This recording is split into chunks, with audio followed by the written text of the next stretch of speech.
El Foro de la Historia.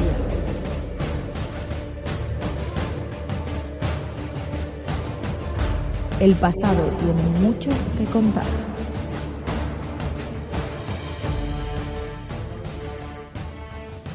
Bienvenidos a Foro de la Historia. Hoy estamos aquí un día más, hoy estamos aquí con Rubén para hablar acerca de la Constitución de 1812, la primera Constitución de la España contemporánea del siglo XIX, una Constitución aprobada el 19 de marzo de 1812, conocida comúnmente como la Pepa, y que bueno, va a inspirar lo que vienen siendo un montón de textos constitucionales a los que, por cierto, ya hemos hecho incluso alusión aquí en programas, como es la Constitución de 1978, una Constitución muy, digamos, alejada en el tiempo de esa Constitución de 1812, nacida además en el contexto de la guerra de independencia o la guerra peninsular, las guerras contra Napoleón y sus seguidores. Y bueno, pues en cualquier caso, la verdad que nos parecía interesante que, ya que habíamos hablado de la última constitución que hemos tenido, que es la de 1978, pues ¿por qué no vamos a hablar de la primera, ¿no? De esta de 1812. Esto es verdad que no es una serie, por eso es verdad que la hemos ido publicando de manera... la vamos a ir publicando de manera, digamos, separada, porque al final, pues bueno, vamos hablando un poco de lo que nos apetece, y en este caso hoy toca sobre esta constitución. ¿Qué tal, Rubén? ¿Cómo estás? Hola, ¿qué tal, Javi? Muy bien, y deseando hablar de la Constitución de la Pepa, que es muy, muy interesante. Y bueno, ya hemos hablado de la última, pues ahora hablamos de la primera, que pese a que duró poco, la verdad es que se habla mucho de ella, porque la Pepa está muchas veces en boca de todos. Sí, sí, sí. No, y de hecho es interesante porque también es una constitución que, bueno, que muchos reivindican, ¿no? Por ejemplo, ha habido reivindicaciones de, pues, de movimientos políticos que dicen que coinciden con esos liberales, ¿no? De esa primera constitución y tal. Y bueno, pues sin más, es un tema de actualidad, porque al final no deja de ser historia contemporánea de nuestro país. Y bueno, pues en cualquier caso, creemos que es importante destacarlo. Bueno, lo primero es decir que el contexto histórico, como hemos dicho antes, es en en las guerras napoleónicas, concretamente en el escenario peninsular, un escenario concreto, porque, y desde luego bastante interesante, porque es los primeros escenarios en los cuales, por ejemplo, se lleva a cabo las guerras de guerrillas, ¿no? Que son tácticas españolas, eh, al menos digamos en esta etapa contemporánea. Sí que es verdad que las escaramuzas llevan existiendo desde que el hombre es hombre, pero desde luego no al estilo, digamos, de esas guerrillas, ¿no? Luego también deciros que el contexto en el que se ubica esta constitución es, lógicamente, el año 1812, momento en el que las tropas francesas tienen ocupada toda la península ibérica. Prácticamente desde 1810 hay un repliegue progresivo de lo que son las posiciones españolas en el sur de la península. Y bueno, pues al final la ciudad de Cádiz, que está realmente bien defendida, sobre todo también desde el mar, por la flota británica, pues va a conseguir aguantar un asedio bastante duro, desde luego. En ese momento es en el que se reúnen los diputados, pues que estaban presentes, y se inauguran unas Cortes Generales extraordinarias y una asamblea que, bueno, pues que va a pasar a la historia con el nombre de las Cortes de Cádiz. La verdad es que me gustaría que Rubén nos contara un poco los diferentes, un poco esto más ampliado, y desde luego los movimientos políticos dentro de estas Cortes de Cádiz, porque desde luego el sentir de todos los españoles no era igual, y también, y esta Constitución venía un poco a recoger el sentir de todos los españoles en un texto jurídico, y un texto, digamos, que enmarcaba que iba a marcar ese estado. Sí, la verdad es que vamos, tenemos que darle la importancia que debe tener ser capaces de reunirse y de crear una constitución en un momento que están invadidos. Es decir, ¿por qué se llegan a Cádiz? Pues porque les invaden empujado. Porque está muy bien, todos conocemos la famosa batalla de Bailén, pero salvo Bailén, el resto fueron victorias continuas de los ejércitos napoleónicos. Y claro, les fueron llevando para el sur. y terminaron en Cádiz por lo difícil que es de conquistar por los ejércitos de Napoleón. Evidentemente, pues que además tenemos que entender que en esa época, pues que fue como surge digamos, la reacción, ¿no?, de los españoles. Estaban sin rey, estaban sin nada prácticamente. Es decir, al principio las juntas provinciales eran, que sí, que suena muy bien, pero prácticamente eran pues, los pocos que se iban juntando y las iban creando hasta que pudieron unir en una Junta Suprema. Prácticamente cada uno hizo la guerra, nunca mejor dicho, la guerra por su cuenta. Con lo cual, evidentemente, tiene mucha importancia en las condiciones que se dio y no solo por ello, sino por la cantidad y por las ideologías tan dispares que había. Porque claro, tenemos que hablar que había simpatizantes del antiguo régimen. Claro, estábamos los simpatizantes del antiguo régimen, que luego serán los causantes de la rápida caída de la Constitución, estaban unidos a los liberales, a los que querían instaurar pues, una Constitución como la de la Revolución Francesa, que es la que está inspirada. Había algunos más radicales, otros más conservadores, estaba el clero, es decir, había la nobleza, es decir, prácticamente, claro, todo el mundo quería echar de España a los franceses, con lo cual, entre sus tiras porque incluso Jovellanos, que todos conocemos que es uno de los grandes nombres de finales del siglo XVIII, salió mal y tuvo que salir y huir de Cádiz, porque no estaba de acuerdo con cómo se estaban llevando las cosas. Con lo cual, luchas internas hubo muchas. Pero bueno, al final llegaron a buen puerto y lograron pues sacar una Constitución que, oye, que no es en aquellos tiempos, de luego, yo estimo que es algo, aparte de ser la primera, ¿no? Es algo muy importante. De hecho, bueno, decir que estos diputados, estos parlamentarios, van a representar a las juntas provinciales, que son, digamos, cuando España es invadida por las tropas napoleónicas, digamos que el Estado, digamos que se, digamos, divide en juntas provinciales, que son los territorios que no han sucumbido al poder de las tropas francesas. Entonces, pues bueno, además también en estas juntas provinciales decir que también había diputados de ultramar, que es importante porque luego es verdad que esa constitución va a recoger ciertos puntos en los cuales también se atañe a las colonias, y que bueno, aunque es verdad que en este caso en la mayor parte de las colonias esta constitución lógicamente no va a llegar, desde luego va a ser recibida con buen agrado, porque yo creo que ya había unas élites que estaban en otras cosas, que eran en empezar a preparar su propia independencia de las fuerzas españolas establecidas en América. Y desde luego, pues bueno, en cualquier caso es un tema bastante curioso. También la verdad que es cuanto menos interesante pues eso, el hecho de que esta primera constitución, la última constitución, hemos hablado que salíamos de una dictadura de 40 años y justo en esta primera constitución es una constitución de emergencia, absolutamente. Y ahí también hay un cambio importante, ¿no? Pues si hacemos esa comparativa, que en cuanto al texto y en cuanto a lo que viene siendo la forma en la que se hace, ¿no? Que los momentos históricos son totalmente opuestos. Y bueno, la verdad que las Cortes, se recoge que hay unas Cortes, ¿no?, en esa Constitución.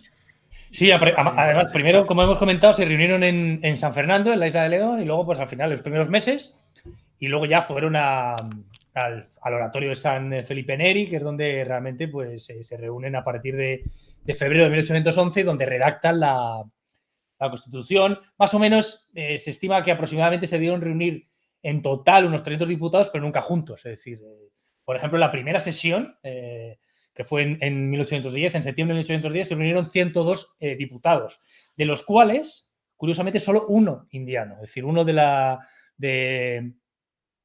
América, aunque había 29 que habían sido convocados, pues solo llegó uno. O sea, es que, claro, y es otro de los problemas también, que luego en las independencias se acusó mucho de violar las promesas de igualdad, porque cuando hablamos de 29 diputados frente a los 300 aproximadamente, pues claro, no guardaban la relación que estimaban muchos de proporción de diputados. Entonces luego esto, y fíjate, solo de los 29 solo llegó uno, que casualmente fue el de Puerto Rico, el de la Capitanía de Puerto Rico, con lo cual, en fin, más o menos se estimaba que un 10% eran indianos, con lo cual eso fue una de las, por lo menos algunos de los, por ejemplo, en las independencias en Buenos Aires se vio, en Cartagena de Indias, una de las razones que alegaban era la desigualdad. Bueno, también cuando quieres hacer algo, pues buscas excusas también, ¿no? Pero sí es verdad que el tema de las Cortes es muy curioso. La comisión del proyecto de Constitución también, había abogados, había clérigos, había algún también... En realidad era una mezcla de liberales y realistas. Entonces, por eso a lo mejor es la razón de que podemos encontrar en la Constitución temas, por ejemplo, como la separación de poderes o la soberanía que respondía a la nación, que son temas obviamente liberales, y otros que todavía hacían referencia al antiguo régimen. Ahí todavía hacían referencia notable a la monarquía, es decir, además hablaban de Fernando VII,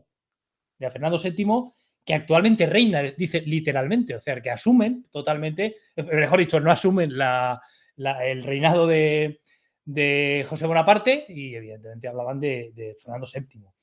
Y el tema de religión también, es decir, está especificado en la Constitución que el credo romano era la nación, con lo cual había, digamos, partes liberales y partes del antiguo régimen todavía, pues como era lógico, porque había todavía muchos afines al realismo, a los realistas y al antiguo régimen, que luego en 1814, cuando ven aparecer al deseado, entre comillas, pues surgirán.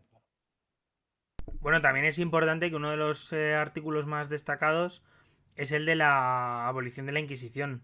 Sí. De hecho, después de un montón de años de censura, de persecuciones de todos aquellos que no comulgaran, no con esta institución, sino con ya en sí, bueno, con cualquiera, bueno, que llevaran a cabo cualquier acción subversiva, considerada subversiva por parte de esta institución y de la monarquía también, pues iban a ser perseguidos, y en este caso se hicieron públicos, se hicieron unos debates públicos donde los liberales, con mucho apoyo de la prensa, pues van a, digamos, a llevar a cabo pues un poco este debate en torno a la abolición de la Constitución, ¿no? Que al final no dejaba de ser el conseguir una serie de libertades, ¿no?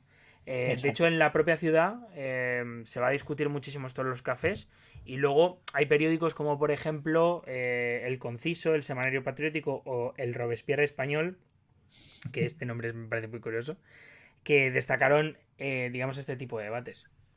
Sí, la verdad es que es bastante increíble muchas veces porque, como hemos comentado, ¿no? en la época en la que se daba, y obviamente está inspirada en Francia, pero está inspirada en la Constitución francesa, de la Revolución Francesa, y estaba luchando contra los franceses. O sea que el tema era bastante curioso. Y otra de las cosas que podemos destacar también es, a mí me parece, aparte que es una Constitución muy extensa en cuanto a artículos, y tenía 384.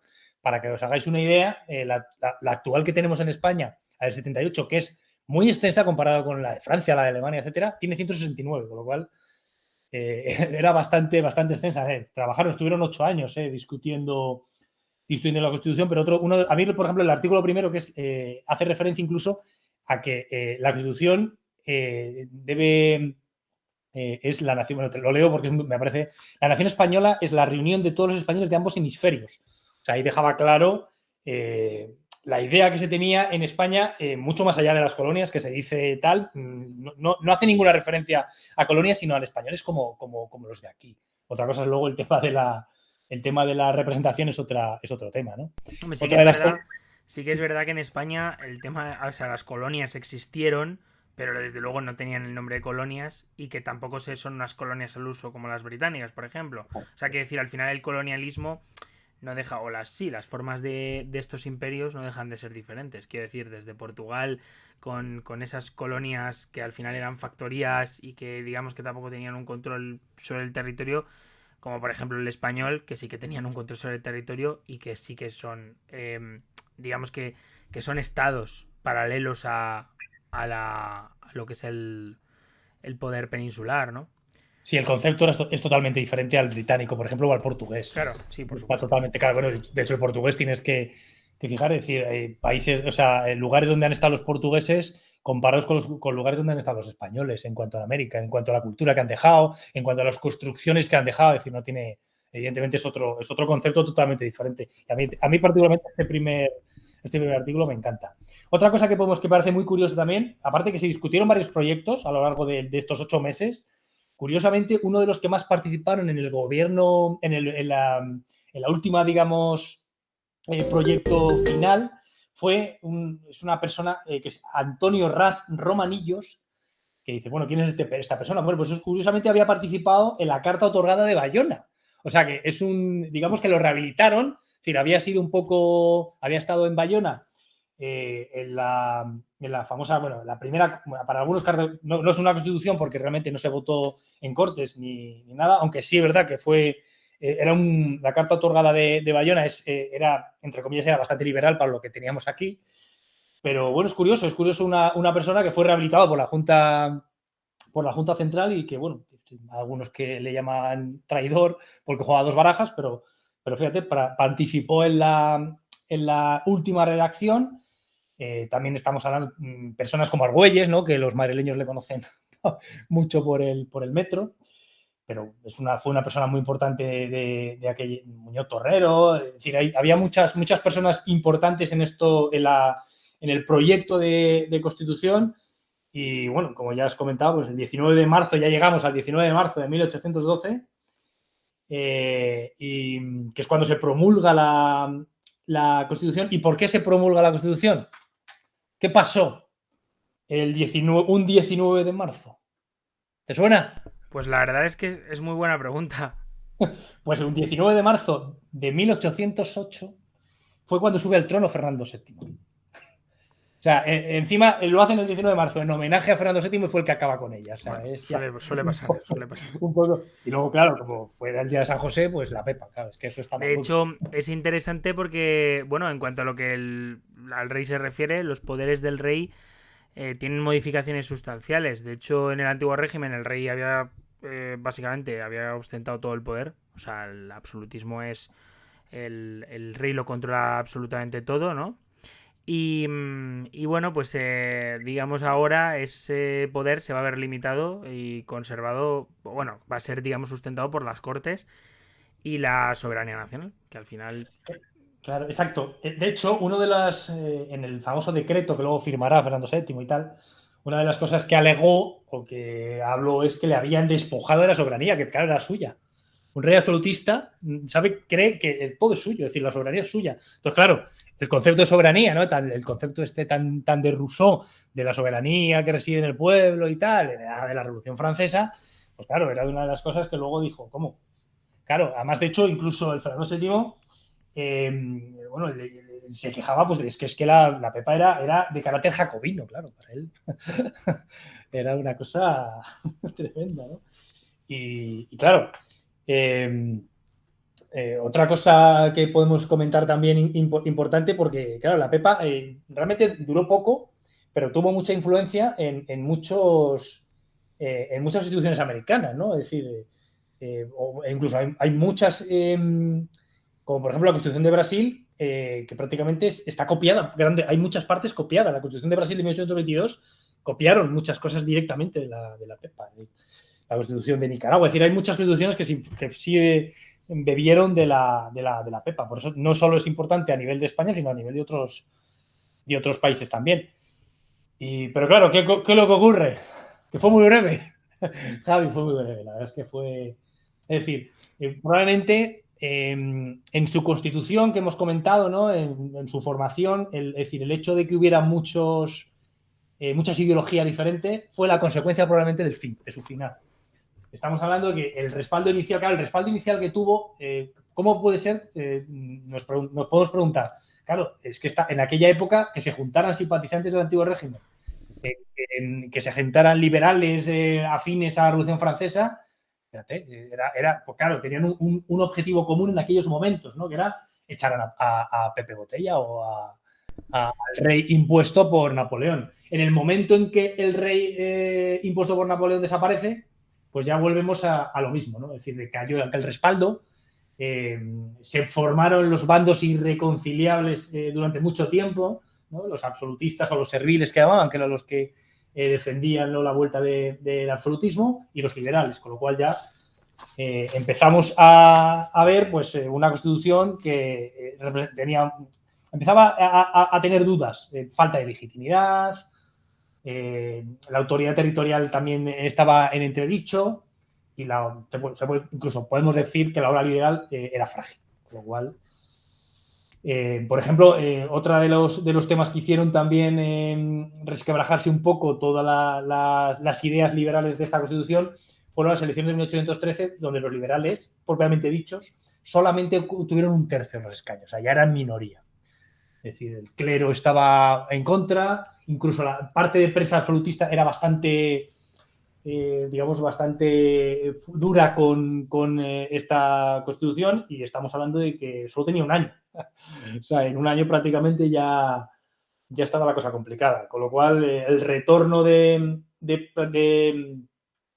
Fernando VII, que comentamos que entró en España en marzo de 1814, prácticamente dio la puntilla. Es decir, aunque se habían intentado obligar, tratando de obligar a Fernando VII a asumir la Constitución, pudieron firmar un decreto, ¿no? Pero al final, evidentemente, el Manifiesto de los Persas, que fue un documento que firmaron los diputados absolutistas, o gran parte de los diputados absolutistas, unido al apoyo del ejército, que tenía apoyo del ejército. Claro, es que estamos hablando de una época que todavía era todo muy, muy complicado.